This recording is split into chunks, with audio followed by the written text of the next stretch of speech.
E aí, tudo bem com você? Espero que esteja colocando em prática as dicas do Viver Bem Unimed Campos. E por falar em dica, que tal uma receita de bolinho de chocolate saudável? Nossa, é de dar água na boca, hein? No quadro Falando de Saúde, nosso tema é a gripe e a campanha nacional de vacinação. Tudo isso e muito mais no Viver Bem Unimed, a partir de agora. Você sabia que a gripe é uma doença séria que mata 650 mil pessoas por ano? Para falar mais sobre o assunto, vamos conversar com o nosso consultor de saúde, o Dr. Paulo Irano. Dr. Paulo Irano, é um prazer tê-lo conosco mais uma vez aqui no programa Viver Bem. É uma preocupação grande com relação à gripe por conta desses números, né? Mata muitas pessoas. E no ano passado nós tivemos, um surto no hemisfério norte. É essa gripe que está vindo para cá? Na verdade, nós temos sempre esta sazonalidade do vírus circulante. E há sempre um predomínio de um ou de outro vírus que circula no mundo, quer seja no hemisfério norte, quer seja aqui no hemisfério sul. Então, sempre teremos o vírus da influenza, que é o vírus da gripe, circulando. E ele sofre, na verdade, mutações. Nessas mutações é que ele se torna, às vezes, mais ou menos agressivo, causando mais ou menos doença, no sentido de levar, inclusive, a óbito. Agora, doutor Paulo Irano, nós estamos iniciando nesse processo dessa semana de vacinação para imunizar contra a gripe, mas tem um público-alvo direcionado para isso. A vacina não é para todo mundo, né? Na verdade, a vacina deveria ser para todo mundo, só que não há vacina suficiente para vacinar a população inteira. Então, são elegíveis aqueles grupos de maior vulnerabilidade, né? São aqueles grupos que, quando acometidos pela gripe, podem ter uma evolução pior, uma evolução mais grave. Ou seja, são aquelas gripes que podem evoluir com quadros de pneumonia, de insuficiência respiratória, consequentemente até evoluindo para o óbito. Por isso é que há uma incidência grande, em relação à doença, de número de mortos em decorrência da gripe. Agora, doutor Paulo Irano, se tem esse grupo, um grupo específico, ele é formado por faixa etária, pessoas mais suscetíveis a ter complicações com a doença, são crianças, idosos, qual seria esse grupo? São grupos específicos que, estatisticamente, já se provou que esses grupos são mais vulneráveis, ou seja, quando acometidos pela gripe, evoluem de forma mais grave. Então a gente começa com as crianças, todas as crianças entre 6 meses e 5 anos de idade estão aptas a serem vacinadas, devem ser vacinadas. Além das crianças, nós temos aí outro grupo de grande vulnerabilidade que são os idosos. Acima de 60 anos devem se vacinar. Passando nestes dois extremos, entre as crianças de 6 meses até os 5 anos e dos idosos, nós temos então as gestantes. As gestantes, por condições do seu estado imunológico, do seu estado circulatório, respiratório, tem uma vulnerabilidade muito grande, sabe, Júlio? E eu me recordo muito bem, alguns anos atrás, quando surgiu a primeira epidemia, na verdade uma pandemia do H1N1, nós tivemos em Campos quadros extremamente graves, e foi em Campos que identificamos naquela época a vulnerabilidade das gestantes. Aí afastamos as gestantes do contato, enfim, iniciamos um tratamento muito precoce nas gestantes.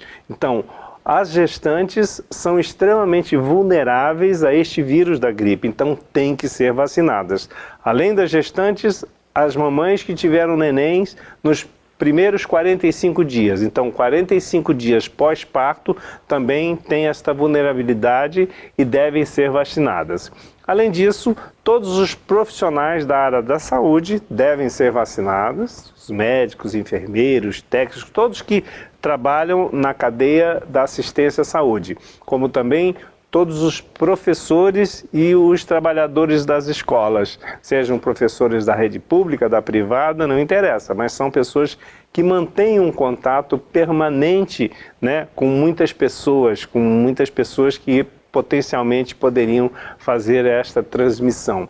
Além disso, nós temos um grupo específico, que são os grupos que ficam confinados, que estão sempre em aglomerações. São os presidiários, quer dizer, quem tem o confinamento, né, em relação aos presídios, aqueles que estão privados da sua liberdade, todos os agentes também penitenciários que trabalham nessas áreas, como também temos que ter muita atenção com o grupo, né, que dito o grupo de risco, um grupo vulnerável, que também são os indígenas, são vulneráveis, e principalmente agora o quadro dos doentes, ditos doentes portadores de doenças crônicas.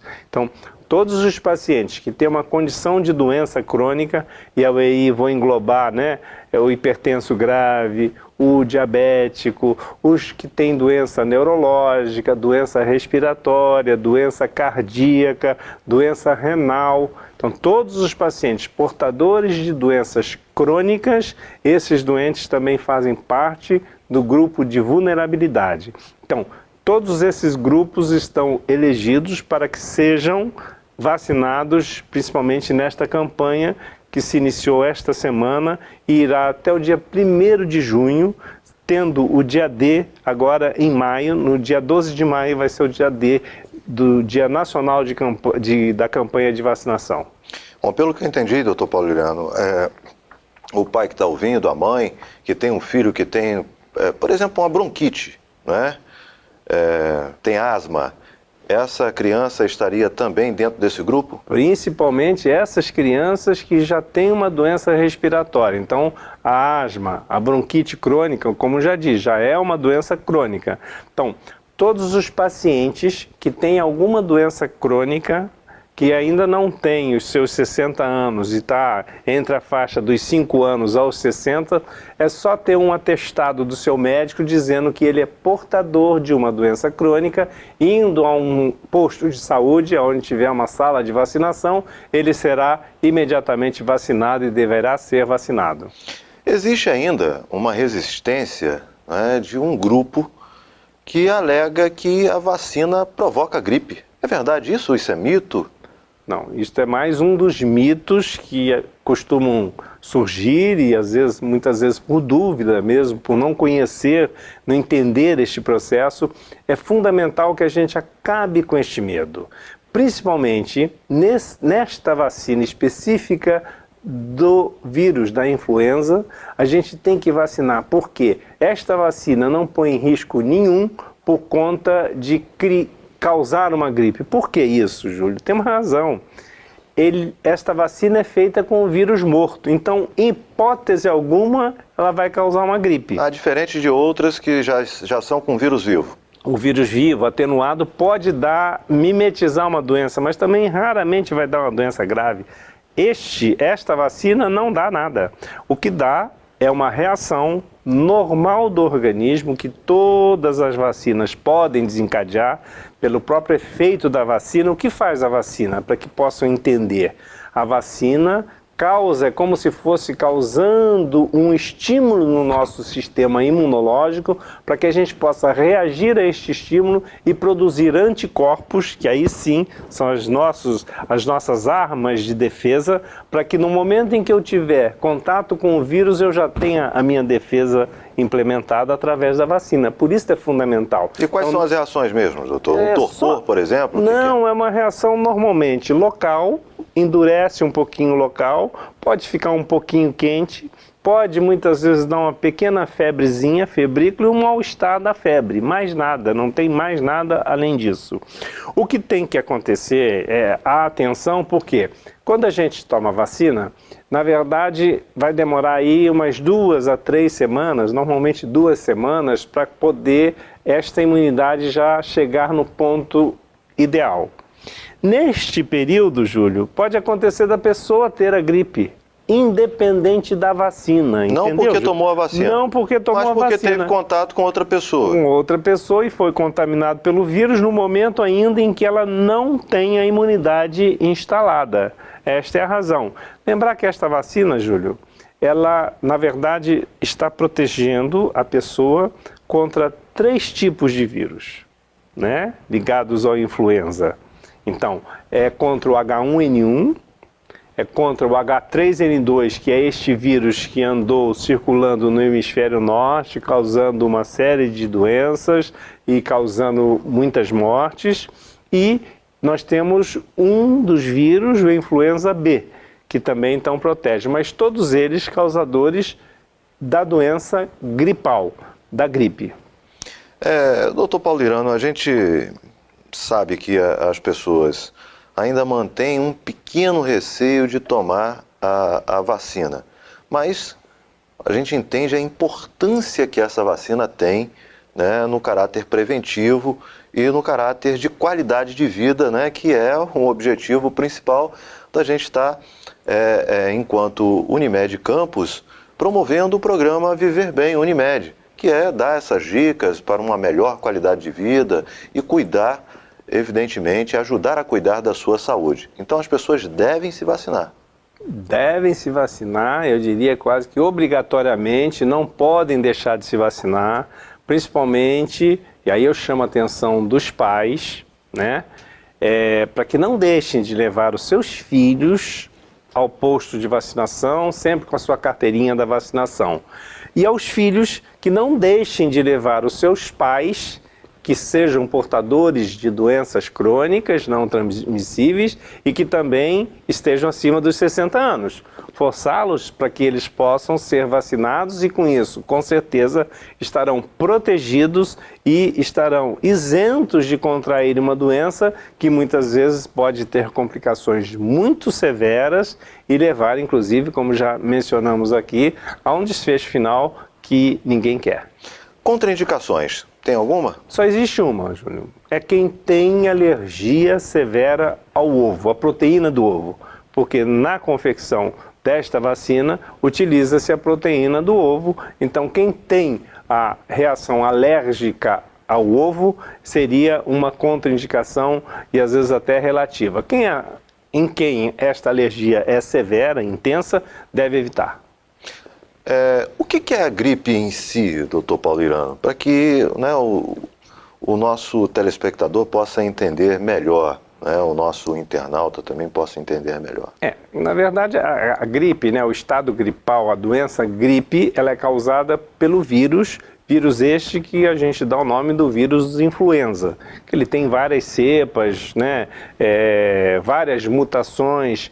E isso também é uma das razões, Júlio. Cepa que o senhor diz o tipo do vírus, H3N2, H1N1. Isso, mas o próprio vírus H1N1, H3N2, ele pode sofrer mutações em que hoje a pessoa pode estar imune, daqui a um ano não estar mais, porque houve uma mudança do vírus que está predominando, circulando.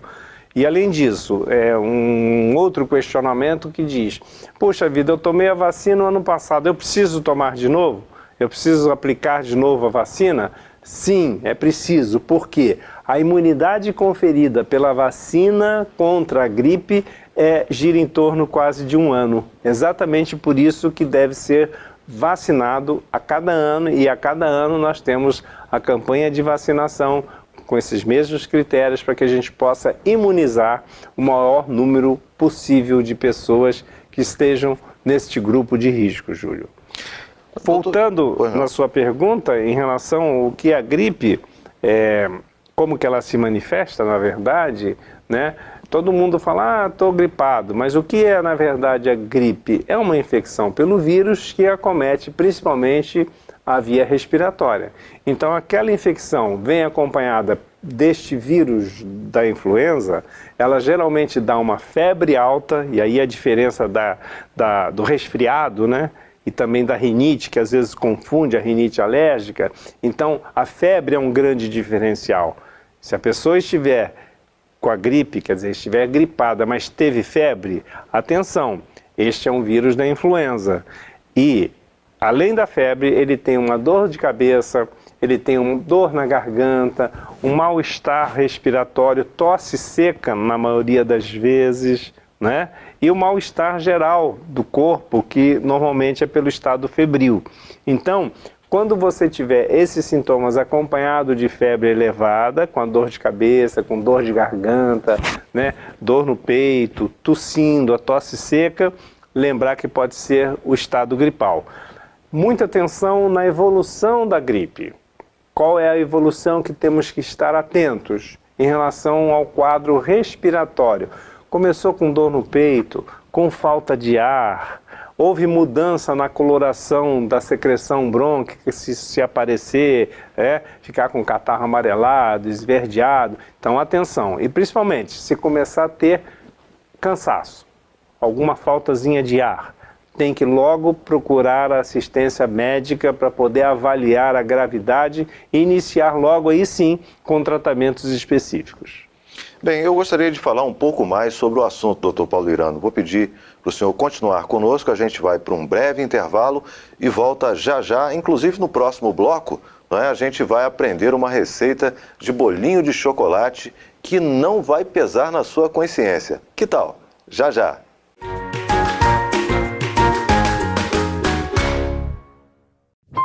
Automexicação? Não.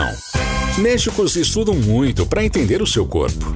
É perigoso não seguir a risco o que eles recomendam e desnecessário se irritar quando eles não prescrevem remédio algum. Confie no seu médico. Ele sabe o que é melhor para você. Cuidar de você. Esse é o plano. Unimed. Novo Centro de Diagnóstico por Imagem Unimed Campos.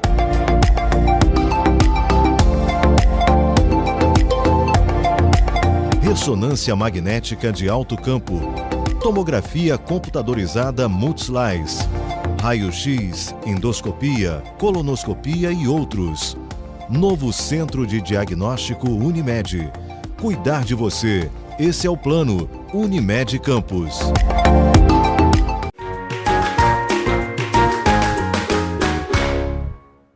Estamos de volta com o Viver Bem no nosso quadro Falando de Saúde. Hoje nós estamos abordando a gripe, não é? E nós já falamos, né, sobre vários pontos aqui com o nosso consultor, o doutor Paulo Irano. Mas agora eu gostaria de focar numa questão que é a tônica desse programa, né? Que é a prevenção. Doutor Paulo Irano, é possível prevenir da gripe? Sem dúvida. A primeira e grande prevenção é a vacinação. A gente está aqui discorrendo sobre ela, mas a gente tem que entender como é o processo de transmissão desse estado gripal. Quando nós falamos que é um vírus que acomete as vias respiratórias, então como que será essa transmissão? Se está nas vias respiratórias, logicamente tudo que sair das vias respiratórias poderá estar transmitindo, né? E o que sai da via respiratória é a saliva, são o que a gente chama de perdigotos, que são as pequenas partículas líquidas que são emanadas quando você tosse, quando você espirra, quando você coloca a mão na boca e coloca em alguma superfície e a pessoa coloca a mão na superfície e depois se autocontamina. Então, é sabendo da forma como é transmitido, para a gente saber como se prevenir. E aí, doutor Paulo, quando a mãe perceber, ou o pai perceber que o filho está, não é, gripado, ele deve evitar enviar esse filho para um ambiente em que ele fique fechado na sala de aula com outros colegas. Tem outras formas de se prevenir. Qual é o melhor caminho? Então, voltando, né, esse é o caminho. Quando a pessoa já estiver com o diagnóstico da gripe, está ali clinicamente gripado, né, com coriza, né, tendo tosse, espirrando, eliminando essas secreções. Então, o que nós temos que fazer é evitar esta progressão desta contaminação dessas secreções. Então, se nós temos uma criança que vai para a creche, devemos evitar que ela vá para a creche. Se nós temos alguém contaminado, ele vai fazer uma reunião, que seja em ambiente de trabalho, ou para ambientes em que houver uma aglomeração, seja um show, uma reunião, ou mesmo na igreja, enfim, qualquer ambiente em que tiver um aglomerado de pessoas, logicamente ele estará contaminando outras pessoas. Aí convidam ele para o aniversário do amigo, ele vai lá e dá de presente para o amigo a gripe. Leva a gripe junto. É isso que vai acontecer, principalmente se ele espirrar na frente dos outros, se ele tossir na frente dos outros e não se proteger. Essa que é a questão. A questão a pessoa tem que ter consciência, no momento em que ele está gripado, que ele é um grande transmissor deste vírus. Então, tem algumas medidas que são importantes. Primeiro, como fazer com as suas secreções. Então, o nariz está escorrendo, tem que usar um lencinho descartável para descartar aquela secreção. Não é usar qualquer toalha ou algo que vai ficar à disposição das outras pessoas. Então, tem que tomar muito cuidado, até mesmo dentro de casa. Se ele vai espirrar, evitar de espirrar abertamente, ele tem que segurar esse espirro, ou espirrar, né, aqui no cotovelo, né, na dobra aqui do cotovelo, ou colocar as mãos e sempre lavar as mãos. Lavar as mãos. Aí que a gente chega no ponto mais importante, Júlio. A contaminação dos ambientes, se a pessoa espirrou, ou se a pessoa usou um copo, ou se a pessoa usou algo em que você também vai tocar naquilo, com certeza você vai tocar no vírus, que ele fica ali de 2 a 8 horas vivo no meio ambiente. Esse tempo todo, Esse tempo todo, de 2 a 8 horas, ele sobrevive ao meio ambiente. Quer dizer que se o ambiente estiver bom para ele, ele fica até 8 horas. Ele fica até 8 horas.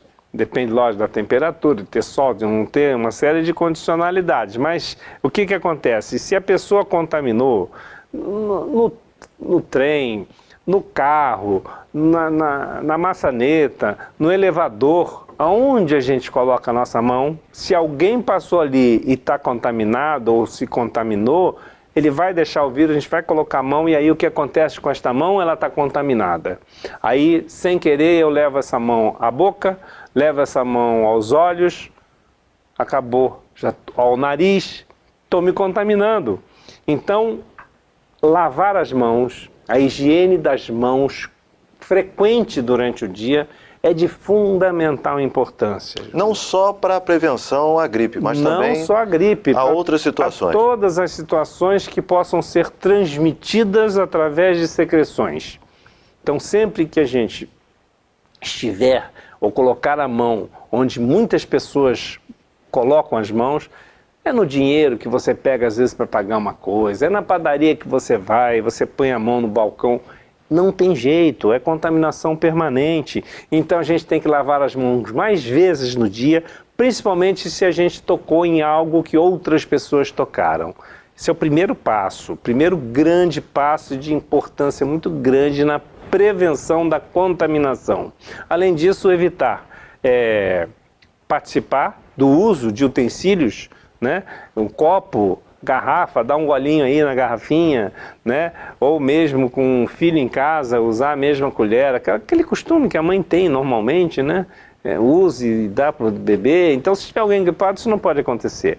Usar uma toalha, se alguém está gripado, é só dele aquela toalha. E de preferência, se estiver descartável, melhor ainda. Porque outra pessoa vai usar aquela mesma toalha que ela foi lá, fez a higiene, enxugou, vai contaminar, vai passar para outra pessoa. Por isso que se a gente notar, na maioria das vezes, quando alguém gripa dentro de casa, todos acabam gripados.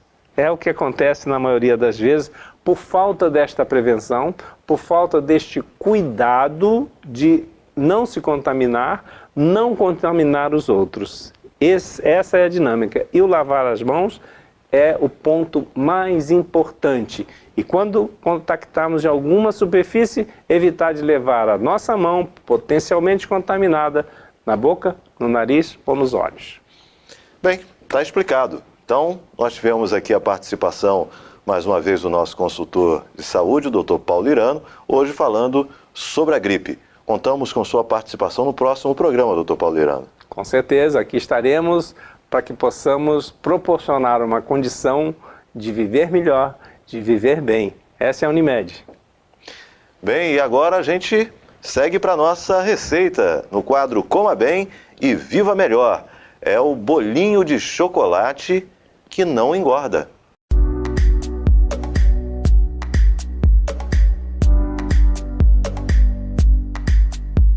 Olá pessoal, eu sou a nutricionista Rayara Morisson e agora é hora de você aprender mais uma receita saudável, prática e super saborosa. A receita de hoje é um bolinho ou um muffin de chocolate, que é uma ótima opção de sobremesa e de lanche para toda a família.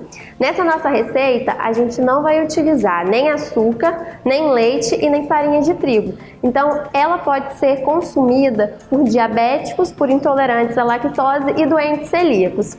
Então, para essa receita, a gente vai precisar de 2 ovos, 2 bananas, nesse caso eu estou utilizando a banana caturra, ou também chamada de banana d'água, que ela é mais adocicada e elas também estão bem maduras. E como a gente não utiliza açúcar nessa receita, ela vai ter a função de deixar esse gostinho mais adocicado. 1 colher de sopa de cacau em pó, 1 colher de sopa de aveia em flocos. Nesse caso, para os doentes celíacos, geralmente quando a gente compra aveia, a gente encontra a informação que contém ou que pode conter glúten. Só que a aveia, naturalmente, não contém glúten. O que acontece é que aqui no Brasil, ela é produzida e processada junto com os outros cereais que contém. Então ela pode sofrer o que a gente chama de contaminação cruzada e apresentar o glúten. Porém, já existem versões de aveia que são cultivadas fora do Brasil que não apresentam essa contaminação cruzada, essa possibilidade de apresentar o glúten. Então, para os doentes celíacos, esse tipo de aveia seria o mais recomendado. A gente também vai precisar de 1 colher de sopa de farinha de coco, tá? A farinha de coco, ela é uma ótima substituta para a farinha de trigo, porque ela não vai ter glúten, né? E também para as pessoas que querem emagrecer ou que querem diminuir o consumo de glúten na dieta, é uma ótima opção. A gente pode utilizar no preparo de bolos, de pães, de biscoitos, ou também consumir acompanhando iogurtes e frutas. Ela é riquíssima em fibras, então ela ajuda no bom funcionamento intestinal, ajuda no controle da glicemia, do colesterol, dos triglicerídeos e também aumenta a saciedade. Então é uma ótima opção para quem está de dieta. Vamos precisar também de canela a gosto e 1 colher de chá de fermento em pó. Agora, na forma de preparo, a gente vai bater todos os ingredientes, menos o fermento, no liquidificador. E a gente vai deixar até que fique realmente uma massa homogênea e sem nenhum pedacinho. A banana a gente coloca por último para poder liquidificar melhor e não ficar nenhum pedacinho embaixo da hélice do liquidificador.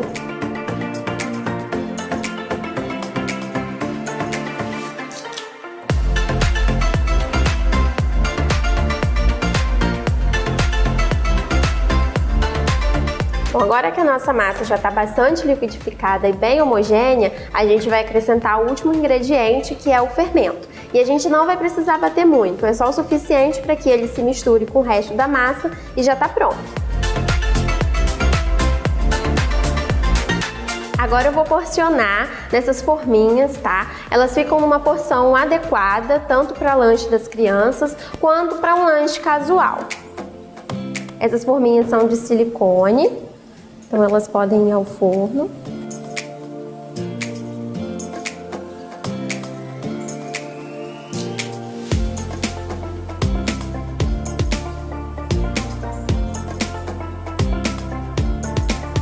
Bom, agora os nossos bolinhos já estão porcionados, a gente leva ao forno em temperatura máxima por cerca de 10 a 20 minutos. O tempo de preparo vai variar, então o interessante é a gente sempre monitorar, espetando o garfo, para poder saber como que está a consistência do bolinho. E se você quiser, também pode levar no forno de micro-ondas por cerca de 2 minutos, que também funciona.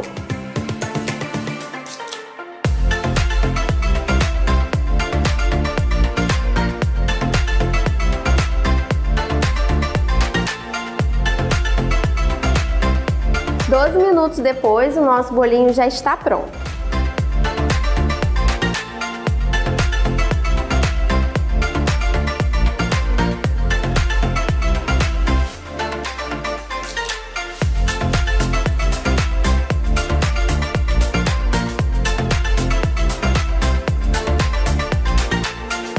O nosso bolinho ficou uma delícia. E no nosso próximo programa você vai aprender a fazer um espaguete de abobrinha.